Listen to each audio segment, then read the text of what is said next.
রবীন্দ্রভারতী বিশ্ববিদ্যালয় থেকে ডিস্টেন্স মোডে যারা হিস্ট্রিতে সেমিস্টার 1-এ এমএ পড়াশোনা করছো এবং 2025 সালে যারা সেম 1-এ ফাইনাল এক্সামিনেশনে অ্যাপিয়ার হতে চলেছো তাদের উদ্দেশ্যেই আজকের আমার এই ক্লাসটি রইল। আজকের এই ক্লাসে আমি মূলত সিসি 1.3 এই যে পেপারটি রয়েছে তার ফাইনাল এক্সামিনেশনের ফাইনাল সাজেশন তোমাদের প্রোভাইড করতে চলেছি, যেটাকে তোমরা লাস্ট মিনিট সাজেশনও বলতে পারো। ইতিপূর্বে আমি একটি শর্টকাট সাজেশন তোমাদের জন্য প্রোভাইড করেছিলাম এবং সেখানে আমি বলেছিলাম যে আমি ফাইনাল এক্সামিনেশনের কিছুদিন আগে ব্রড সাজেশনটাও দিয়ে দেব। তো সেটি আমি এখন তোমাদের সঙ্গে শেয়ার করতে চলেছি, মন দিয়ে দেখে নাও।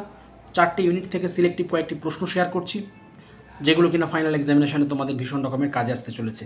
সো ইউনিট 1-এর যে প্রশ্নগুলো ইম্পর্টেন্ট হতে চলেছে সেগুলো আমি ওয়ান আফটার অ্যানাদার বলে যাচ্ছি। ফার্স্ট যে প্রশ্নটি ইম্পর্টেন্ট সেটি হলো write an essay on Orientalism and Utilitarianism during East India Company's rule in India.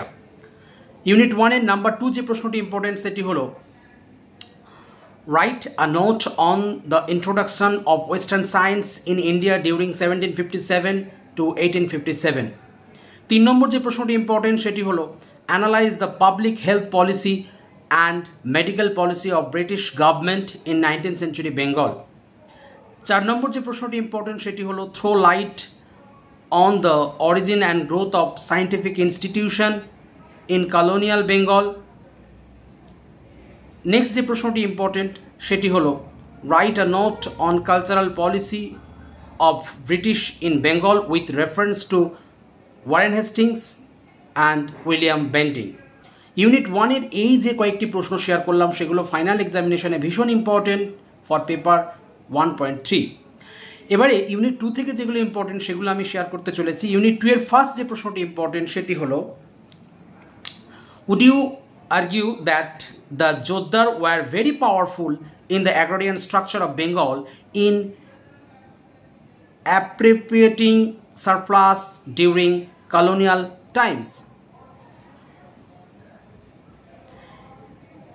2 number যে প্রশ্নটি ইম্পর্টেন্ট সেটি হলো write an essay on the modern banking system in Bengal during the first half of the 19th century.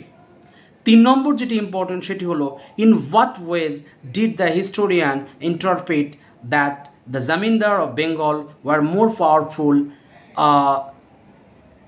rural surplus. Number 4 যেটি খুব important সেটি হলো trace the history of the indigenous banking system in Bengal by the first half of the 18th century. এটাও বলতে পারে বা প্রথম পার্টটা সেম রেখে আরেকটি টাইমটাও ঘুরিয়ে যেতে পারে বা এমনও যেতে পারে write a brief note on the স্বদেশি ব্যাংক ইন বেঙ্গল। মোদ্দা কথা ব্যাংকের ওপর থেকে একটি প্রশ্ন কিন্তু আসে, খুব ভালো করে একটু দেখে নিও। ইউনিট 3-তে যে প্রশ্নগুলো ইম্পর্টেন্ট সেগুলো আমি একটু বলতে চাইবো।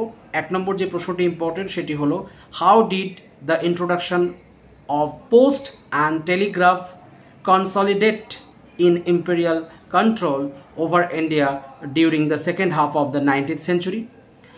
2 নম্বর যে প্রশ্নটি ইম্পর্টেন্ট সেটি হলো did the introductions of the railway bring a significant change in Indian economy during colonial time. 3 নম্বর যে প্রশ্নটি ইম্পর্টেন্ট সেটি হলো write a note on the deindustrialization in colonial India. And 4 নম্বর যে প্রশ্নটি ইম্পর্টেন্ট ইউনিট 3 সেটি হলো write a critical note on the market in the late 18th century. এই হলো 4টি প্রশ্ন ইউনিট 3 থেকে ইম্পর্টেন্ট। আর ইউনিট 4 থেকে যে কটা প্রশ্ন ইম্পর্টেন্ট সেগুলো এখন বলছি। Number 1, would you agree with the view that Wahabi and Faraizi movement were basically religious in character. Number 2 যেটি ইম্পর্টেন্ট সেটি হলো how did the redistribution of social power in the villages of Maharashtra connected to the outbreak of the Deccan Riot of 1875. Number 3 যেটি important সেটি হলো what were the central issues raised by Ranojit Guha and B.B. Chowdhury and Hamza Alvi about the emergence of peasant consciousness in pre-modern colonial India. Number 4 যেটি important সেটি হলো how would you locate or organized politics or independent peasant, এটাকে simple মোডে বলা যেতে পারে right a critical note regarding Tebhaga movement in undivided Bengal. কঠিন ওয়েতে আসবে না, আসলে সহজভাবেই আসবে, তাই সিম্পল মোডেই প্রশ্নটা বলে দিলাম। আর 5 নম্বর যে প্রশ্নটি ইম্পর্টেন্ট সেটি হলো how would you define the character of Munda, Kol, Santhal rebellion in the context of your study. So 4টি ইউনিট এবং প্রত্যেকটা ইউনিট থেকে সিলেক্টিভ কয়েকটি প্রশ্ন, যেটি তোমাদের কাছে খুব সংক্ষেপে খুব অল্প সময় রিপ্রেজেন্ট করলাম। সময় অপচয় একেবারে না করে এগুলো দেখে নাও, তৈরি হয়ে নাও, ফাইনাল এক্সামিনেশানে অ্যাপিয়ার হও। আমি ডেফিনেট শিওর সেগুলো কিন্তু তোমাদের ভীষণ রকমের কাজে আসবে। Best of luck. ক্লাসটি শেষ করলাম।